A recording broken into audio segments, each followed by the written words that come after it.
Welcome back to Operation Football Preview. We are leading into week 4 of the high school football season here in Ohio. Kayler Smith, Joey DeBerardino. It is Tuesday, September 9th, as this will air throughout the week as we lead up to kickoff this Friday. An exciting week 3, but week 4 even more exciting as almost, if not all of our teams have officially played at least one conference game.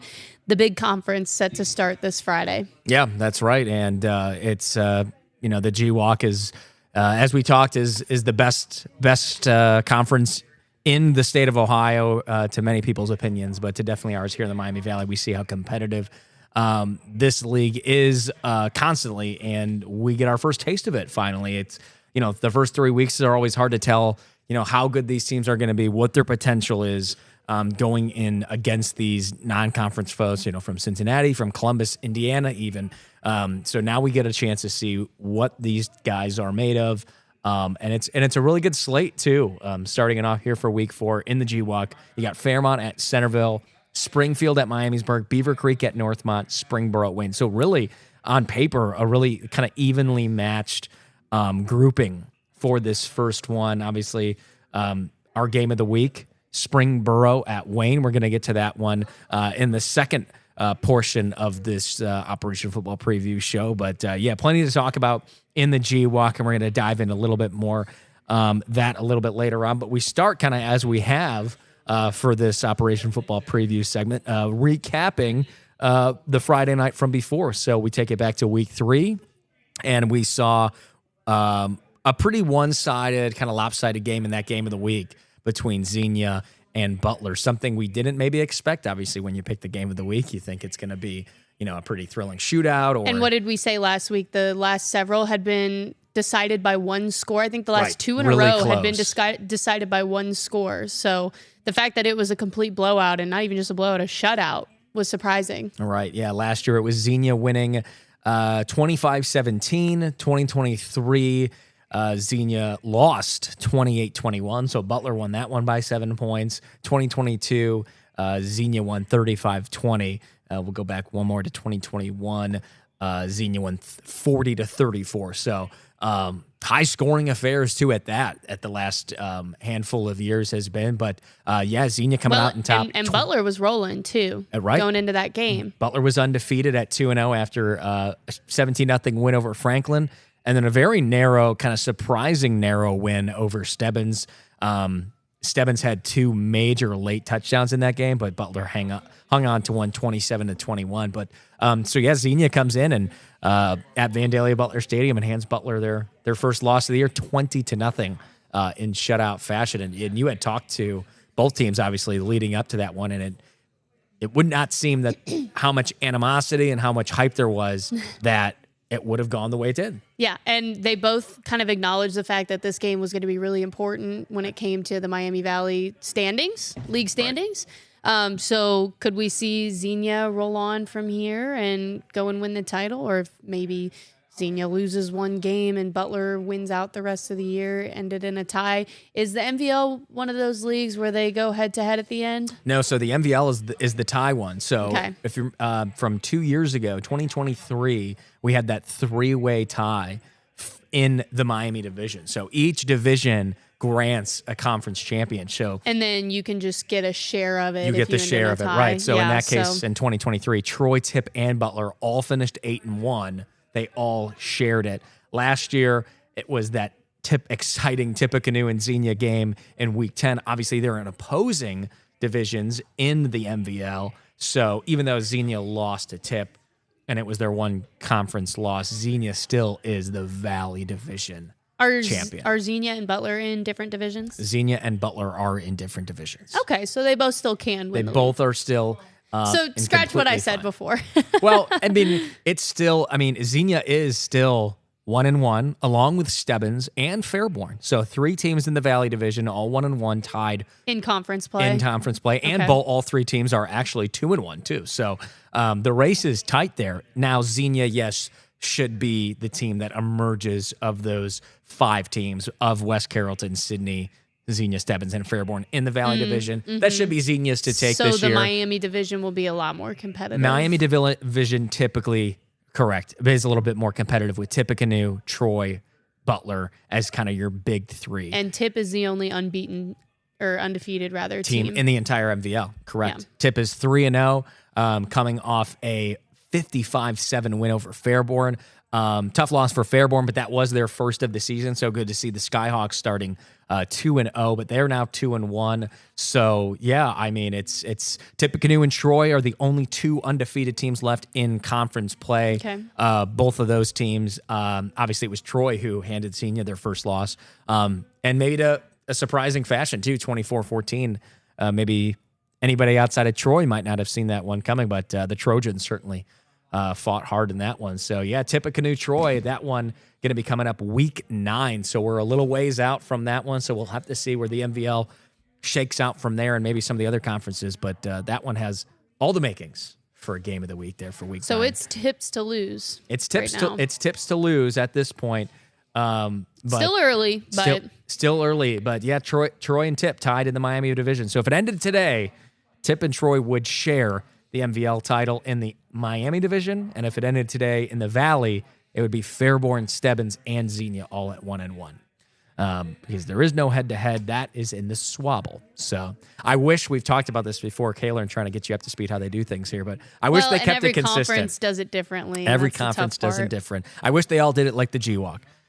Everyone is in one together, and if you're up top and you tie with, or just maybe not on the sharing, but maybe they do the head-to-head thing like the Swabble does, but at least put everybody in the same thing. But I guess it makes it cool to have like a, the North or South, or in this case, Miami Valley, the two different divisions. It's just confusing that you can have two Miami Valley League champions. Correct. One out of each division. So that's how they do it, and that's how we roll with it. But yeah, well, obviously that one is always a highly contested one. It always kind of comes down to the wire. And the GWalk, funny enough, always seems pretty open. But kind of going back to the MVL, as we said, we'll kind of take you back through this game of the week between Xenia and Butler, week 3 on Friday night.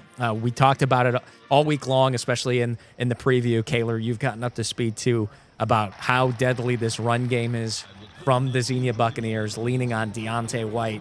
I believe it was 36 carries. I'm going to pull up the full stats here, but off the top of my head, because they are pretty easily remembered, 36 carries, 204 yards, and 2 touchdowns from Deontay White, which is actually a step down from how he performed in this game last year. It was similar yards, similar attempts. There he is right there. But he had the 3 touchdowns, so it was him starting it off with that first touchdown, and Butler really just had no answer. They just continued to feed number 3 all night long. He made it look really easy, and yeah, he's well on his way to another big season. We talked about how we don't have an athlete of the week or player of the week, but if we did, it'd have to be honorary Deontay White. Player of the week this week is Deontay White. Yeah, and as you see here late, that was a big blocked punt from Butler in the fourth quarter. Kind of gave them some momentum, but they gave it right back, and then they sealed it with this big touchdown there from Gage Steffen to Sean Fishwick, and that really iced it for Xenia. And they made it very clear that they do not care for Butler. There is really no love lost between these two teams. You heard it in practice. There was a little chippiness in terms of vocal chippiness, nothing physical after this game between these two teams. Obviously, there was respect, but anytime you're playing these conference games and high intensity games, and guys that know each other very well, there's probably some banter that happens maybe on social media leading up to, or they see our package and hear each other talking about one another, and there's definitely no love lost between these two. So no, and Xenia wanted this one bad because they felt like they were being looked down upon by Butler after losing to Troy, and that was the week 2 game, correct? That's correct. Troy Xenia. Yep. Yeah, so Xenia bounced back in a big way. Hey, the best thing you can do is settle it on the field, right? That's exactly what they did. They did all the talking with her pad, and we'll actually play this now because you segue perfectly into exactly what Coach Maurice Harden of Xenia said. He said they were, he'll say exactly, embarrassed by that 24-14 loss to Troy, and that they had to come out and make a statement. Upset and disappointed by how we played last week. So we wanted to make a statement, and we wanted to come out here and play our behind off, stay as focused as we can, show people that we're still at the top of the NVL and we're still a good football team. You know, if we stay focused and disciplined, we'll be in good shape. We depend on that guy a lot. In order for us to be successful, we have to play a physical brand of football on the offense and defense. That's who we are. That's what we want to be. So we wanted to run the ball tonight, and we wanted to establish ourselves. And we talk about doing whatever it takes, which is our motto of the year, and having a thumbs-down mentality with our approach. So that's what we came out here to do tonight. He talked about it. They wanted to feed Deontay White. That was the game plan, and that's exactly what they did, and it worked out. And Butler had no answer. I think the Aviators, of course, will be fine. They're always competitive. They always seem to bounce back. Looking back at what they did after they lost to Xenia last year, they had a tough, they had a tough 2 in a row. They had to play Xenia, and then they had to go on the road and play Tippecanoe. So you're playing the 2 toughest teams in the entire conference. Right up front. They lost 25-17 to Xenia last year, and then they lost 25-7, so giving up 25 points in each game. But then they went on to win every single game into the postseason from there. They beat Fairborn. They beat Sydney. They beat West Carrollton. They took care of Stebbins. They won their first postseason game against Lima Senior and then lost in the regional second round to Anderson. What does their schedule look like this year? Going forward now, it is very similar. They have at Sydney, up in Sydney Memorial Stadium. Then they host Tippecanoe, so another tough one there. But it is at least separated by Sydney. Then they Tippecanoe, and then at Greenville they host Troy, which will be another tough one. At West Carrollton, at Piqua, and then hosting Fairborn. So could still see a strong finish. Those obviously they're going to have the Tippecanoe and Troy game specifically circled in that. But it was not what we expected. Of course, obviously going to these game of the weeks, you never know what you're going to get. But we think Butler will be fine, and obviously Coach Geith always has those guys ready to play regardless. So. Very well could have just been an off night for him too. It didn't feel like they could get a lot going offensively. Luke Moeller is a fantastic quarterback. They have a great defensive player in Riley Seibert as well. So it was like they were right there and they had their chances, but just couldn't capitalize. Which is a bummer to see, obviously, because we want the best games for game of the week, and it was me, so maybe I brought the bad luck as Kayler had the first 2 thrillers. So Tip Bellbrook was another shutout. Tip Bellbrook. But talk about a team who's going to be just fine. Bellbrook, after the gauntlet they faced, that team, I told you when I went to go cover that game against Bellefontaine, how jacked up they were on that sideline. Yeah. That is such a disciplined team that knows how to take a loss and just turn it so positive the weeks after in practice. Coach Jenkins really gets those guys ready to go and motivated. So I think just like the Golden Eagles, I think the Aviators should be okay moving forward. But what did Bellbrook do last week? Bellbrook took care of business as well. Let's go to the Swabble. No, I'm so sorry. It was actually a tough loss to Valley View. Well, that's a really tough Which game. is another tough game. And obviously we talk about it all the time. Bellbrook has one of the toughest schedules. They opened with Tip. They hosted Bellefontaine.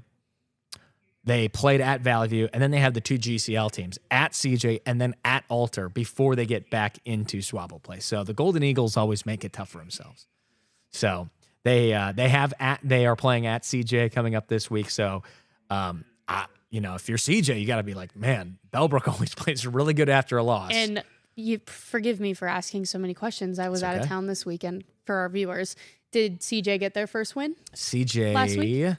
Let's pull it up. I don't remember because I was out at game of the week. They lost to Taft. So it just could be a tough 0-4 start. It could be for CJ this year. It could be. And they lost they've only scored 2 touchdowns through 3 games. They were shut out by Miamisburg, lost to Withrow 36-7, and then lost to Taft 56-7. But again, CJ. And then Bellbrook is just going to be tough. And then Bellbrook's going to be tough. And then they play at Edgewood, and then they go into GCL play against Baden, at McNick, Fenwick, Carroll, and Alter, the rivalry, rounding out the season in week 10 there. But Marcus Colvin's squad obviously making it tough too for those out of conference games, getting those kids ready at least for GCL play too. So hopefully that's kind of the takeaway for some of these teams that are struggling or still looking, especially when you look at the GWalk. And we're going to get into more of that, like we mentioned, in the second half of the show once we get into our game of the week. But a lot of these teams' record. I mean, there are 4-0-3 teams in the GWalk right now, which is wild. 3-1-2 teams, and only one team, Springboro, with a winning overall record of 2-1. So it just goes to show you that these as good as the GWalk is, they really test themselves with some really good out of area competition early on in the season, which is what you have to do when you have to get ready for the GWalk. So Xenia, of course, moving on as the winners of that game of the week. They are now going to host West Carrollton next, and then they have Sydney and then at Piqua for their next 3 contests. So Coach Harden's squad going to be trying to build off that one and move forward. So plenty more to talk about, of course. Coming up after the break, we're going to have more on our game of the week for week 4. Kayler's back at that one, so we know it's going to be hopefully an exciting one. Another thriller. Springboro at Wayne. All the action about that one, plus the rest of our games we're going to have, and the big rivalry coming up here earlier than normal, the Battle of the Miami. All that coming up here on Operation Football Preview.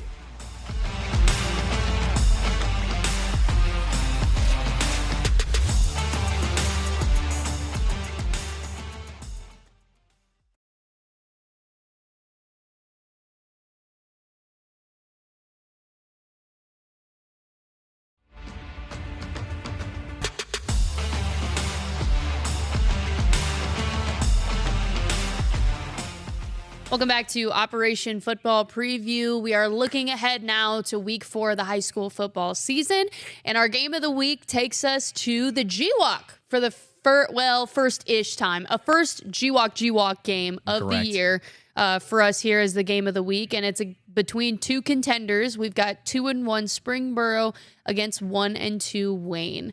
Now, even though these 2 teams have both been in the GWalk since its inception in 2001, they've actually only played 5 times in the regular season, and all of those have been in the last 10 or so years. So Which is wild. Yeah, and this isn't a very long-standing game. The furthest back game that these 2 teams played was in 2015, but that was a postseason game. So the all-time series since 2001, I didn't go beyond that because I couldn't find records beyond that. It's hard to find it past that. Yep. Is 3-3 currently, and then recently, since they've been playing this game as a regular season conference game, Springboro is leading it 3-2. The Panthers have also won the last 2 in a row, limiting Wayne to only 1 score in both of those games. Last year, it was 28-6. The year before, it was 40-8. So the Panthers have taken care of business in this game the last several times out. Both of these teams, are gunning for that GWalk title. But as you've talked about, Joey, having seen this conference play out multiple years now for you, you think Springboro has as good of a shot as anybody? I do. I think this was going in. I really liked Springboro's chances to bring home that GWalk title. Just with the pieces they had back, they have that exceptional running back, Matt Brunicardi, Matthias Brunicardi, and they have always set themselves up to be successful, especially when they play those really tough conference games. Like they only lost to Elder, which is a powerhouse out of Cincinnati, 21-7. Now, granted, they scored that last touchdown late, but they played Mason to open the year. They got a 21-7 win over Mason, who's always a pretty solid team. They beat Edgewood 38-0. But now, of course, like we mentioned, the true test is going into the GWalk. But Ryan Wilhite does a great job, and just looking at this roster too. Like I mentioned, their senior running back Matthias Brunicardi, Max Miller, the junior quarterback, who I think has one of the best arms in the conference and in our area. They love to air it out, they spread it out, and then they really get teams attention when all of it focuses on Brunicardi, especially when they're in the red zone. And then they just have so many other options. You see how big some of these linemen are too. They're always a really stout team, and it's always interesting to see the talent level that Springboro has compared to a Wayne, compared to a Springboro, or Springfield rather, compared to a Centerville. And in years past, it just doesn't seem like they've quite matched up. But I think this is a year, and in years that maybe Springfield doesn't have the same talent that they've had in years past in their state championship run. Centerville may not be as loaded with top prospects as they have before. Same with Fairmont. Same with maybe Wayne. But of the two teams that I thought going into the year would have the best odds of competing for that GWAC title, I think it's these two teams right here in Wayne and Springboro. And last year's game is kind of a tough one to use as a benchmark. Wayne was dealing with kind of the injury bug all season long. Their starting quarterback, Terrell Lewis, was out for that game. It was kind of a game time decision leading up into that contest, which was in week 4, just like it is again this year. But Springboro lost that one. Springboro won, obviously 28-6. And it was a 2-touchdown night from Brunicardi. And it was just, Wayne had their star corner playing quarterback because he was the best athlete on the field, and Tion Hunter. But it's just not a quarterback. It just doesn't work the same that way. So, Wayne obviously have to go with a younger quarterback this year for them. Sophomore. With the sophomore, but right? He's actually leading the GWAC right now. Right, which is yards and touchdowns. He has 699 yards through 3 weeks and 6 touchdowns. Kai Graham, 699 yards. And right behind him is Max Miller from Springboro. So at it's going to be hopefully a high-flying game. And that's something Springboro said as well, is they expect Wayne to be big play, and that's kind of what they're trying to key in on. Yeah, and when you think about big play for Wayne, you cannot help but mention one of the best players in the state of Ohio for the 2026 recruiting class. That's Jameer Everett Brown, the state championship track star, the absolute speedster.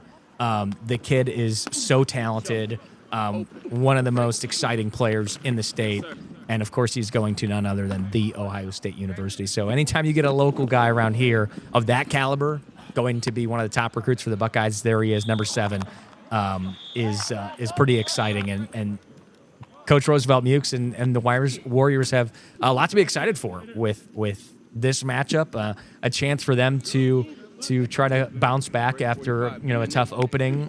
They got a great win in their week 1 opener against Fairfield, 31-24. A tough loss to Pickering Central on the road, 38-28 in that one. And then they lost to St. Edward. I'm not sure how many times St. Edwards has won a state championship in a row, but that is the Division I team. I want to say it's 4 now, 4 or 5. Didn't they beat Springfield? They've beat Springfield 3 times 3 years in a row. Correct. Yeah, that's crazy. They are an absolute powerhouse private school. They won that game 63-27 over Wayne. So, Wayne is now going to try to, use what they learned a little bit in those 3 games, but also, kind of clean slate when it comes to getting ready for the GWAC. And what other better test than, in my opinion, like I said, the second best team, or at this point, the best team in Springboro. So, a lot to be excited for in this matchup. That's why we made it our game of the week, because GWAC football is great around here, and I'm excited for you to get to see it. A little GWAC on GWAC action. Finally get some spread football. Yes. I'm excited for that. Yeah, absolutely. So, and when we take a look at the rest of the GWAC too, just really quickly before we get in the rest of our games, Beaver Creek 1-2, opened with a loss to Xenia though, but really tight first contest there, 27-18 loss to them. They lost to Harrison just last week, 28-21, so they go onto the road to play Northmont. That is a game that we're going to have, GWAC on GWAC. They were also going to have that Bellbrook and Chaminade Julienne game, like we mentioned, a chance for the Eagles to try and get that first win up against a tough Golden Eagles squad, though, as well. We're also going to have Eaton at Oakwood out of the Swabble, taking a look at the SWBL as well. Brookville, Carlisle, and Oakwood all undefeated at 3-0. This is the first week of... That's more wins than Oakwood had last year. Absolutely. They only had 2 wins last year. Year 2 under Jay Lane is just on the rise for the Lumberjacks. So this will be the first set of conference games for many of these Southwestern Buckeye League schools, and then that is in the Buckeye League. So that is an interdivision game between Oakwood and Eaton. Oakwood coming off wins over West Carrollton, Bethel, and Milton Union. Eaton fell to Greenville. They beat Richmond, Indiana, and then fell to Talawanda. So looking to bounce back and try to hand the Lumberjacks their first loss of the year. We're also going to have a really good one, which almost could make a case for kind of a secondary kind of unofficial game of the week in Trotwood, Madison, and Alter. Just the storylines are great. Is it Coach Graham, right? Coach Jeff Graham from Trotwood. Coach Jeff Graham at Trotwood and Coach Ed Domsites at Alter are playing for each other, well, coaching for each other's alma mater. So very cool situation there that, like, you know, when I talked to Graham ahead of their game of the week, he was stoked to play at Roush Stadium because he played at Roush Stadium when he played at Alter. And then, of course, Dom Sites has coached at Trotwood Madison as well at his alma mater there. Right. So kind of cool that they've traded places now and are coaching against each other's alma mater. You kind of wonder, like, you obviously want your team on the field to win, but do you have just a little bit of rooting interest still for the opposing team? Maybe. I still have my high school pride, I know, so. Yeah, well, we're excited for that one, too, because Trotwood, 3-0 to start the year under Graham. Alter, 2-1. They had that tough overtime loss to Taft, a game they really should have won. The Knights really could be 3-0 right now. This could be a battle of undefeateds.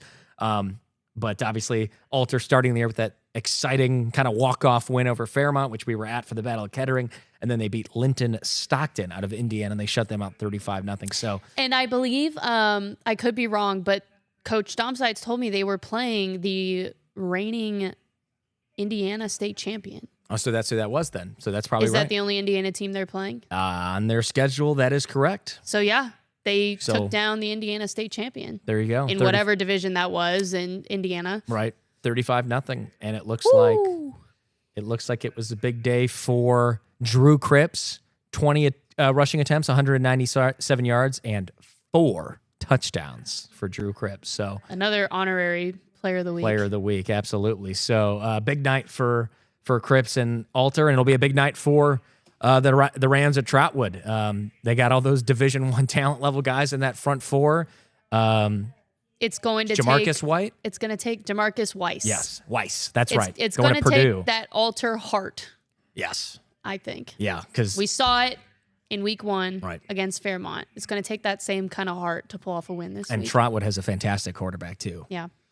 Sheehy. Dallas Sheehy. Yeah, that dude can keep your eyes on him, Alter, because he'll make you head spin the way he runs around the field. So, also forgot to quickly mention, too, another big game, obviously, in the G-Walk. I knew I forgot one. Centerville and Fairmont. Centerville looking for its first win still of the 2025 season. Now, granted, the Elks always playing a gauntlet to start the year. They opened up against Lakota East. They lost 35-20. Then they hit the road to play St. Xavier. They lost 20-7, another Cincinnati powerhouse.